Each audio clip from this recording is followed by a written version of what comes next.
Welcome back, everybody. Welcome back to Media Talk. I'm sitting here with Patrick Jameson, and he is the Executive Vice President of On-Target Communications, one of the organizations out there that are bringing physical fitness, challenge sports, broadcast television, national programming, global competition, anything you can think of. Welcome to the show, Patrick. How you doing? I'm doing great, Rob. Thanks a lot. I appreciate it. Yeah. We occupy a very unique niche in sports. We are a public safety sports franchise. We have the highest profile athletes in the country, the top police officers and top firefighters that compete in our competitions. You talk about competitions, and I think what we probably need to do is a little backtrack a little bit to the actual On-Target Communications organization and what they bring to the community, other than just the sports. But you guys have some organized events globally. You want to just touch on a couple of those events? Well, the Firefighter Combat Challenge that we do a 27-city tour with that around the United States. And we are also international in that. We have that is being rolled out in New Zealand. We're in our second year in New Zealand. We're going to be rolling out in Australia, United Kingdom. We're going to be starting in Germany. We have interest from Slovenia, Brazil, Peru. So this is a very international type of competition. But it's like, I think about it, and we've had a couple conversations before, because we've had a couple meetings and stuff. And what I find to be fascinating about, not only is it the competition and the challenges and the men and women that do these things, it's about the education side of things and the physical education side of things as well. Elaborate a little bit about the overall concept about it. It's not just about winning a ring or winning a trophy at the end of the day. Yeah, well, I mean, the firefighters that compete in the Firefighter Combat Challenge are world-class athletes. ESPN has named this the toughest 2 minutes in sports.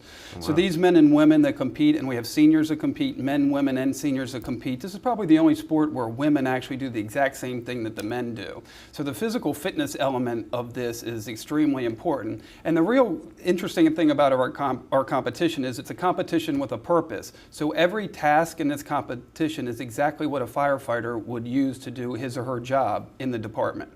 Okay, so they're not running through like a series of tires like you see in the football people training. Oh, hey, look, we won. Oh, great. No, it's actually pulling hoses. Do they spray the hoses? Do they do the whole thing? Yes. They climb towers. They lug things. They do gas mask things and all that kind of stuff? Yep. In full bunker gear, they climb a 5-story tower. They carry a 40-pound hose pack up the tower. They pull up a 40-pound hose from 5 stories up the tower. They run back down the tower. They use a Kaiser force machine to simulate chopping through the roof of a burning house. Wow. Then they run through an obstacle course. They grab a fully charged hose. That hose weighs approximately 200 pounds when it's fully charged. And then they rescue the victim. There's a 175-pound dummy that they have to drag 100 feet to the finish line. And our world record is 101 minute and 17 seconds. So to be able to do that whole thing in 1 minute and 17 seconds is quite a feat. It's funny. The only part of that whole thing that I could probably do is be the 175-pound dummy, and I'd have to, well, I'd have to lose weight for that. Rob, I didn't want to go there with you, but Your organization, On-Target Communications, based out of Massachusetts, New England? No, we're in Burtonsville, Maryland. Right in between Baltimore and Washington, D.C. All right, and you also have other properties. I mean, I know we want to kind of really concentrate on the Firefighter, the Combat Challenge, because of its, it's really our news. It's very topical right now because it's happening and it's big. But tell us a little bit about like the SWAT Challenge and some of the other things. In 3 weeks, we have our World SWAT Challenge that's going to take place in Little Rock, Arkansas. We have the top SWAT teams coming from around the world. We have teams coming in from Africa and Taiwan that compete in this competition. We have federal, state, and local SWAT teams that compete. And again, it's the same type of competition. The competition uses real-world SWAT team skills for mental capabilities, problem solving, to shooting, to athletic competition. We have 10 events in this competition. It's conducted on the military base in Little Rock, Arkansas, and it's an extremely exciting competition. One of the exciting parts about the SWAT competition that I think is pretty neat is you actually shoot it. You actually do the competition on the military bases because it's a little bit more difficult than doing it on Fremont Street in Vegas because...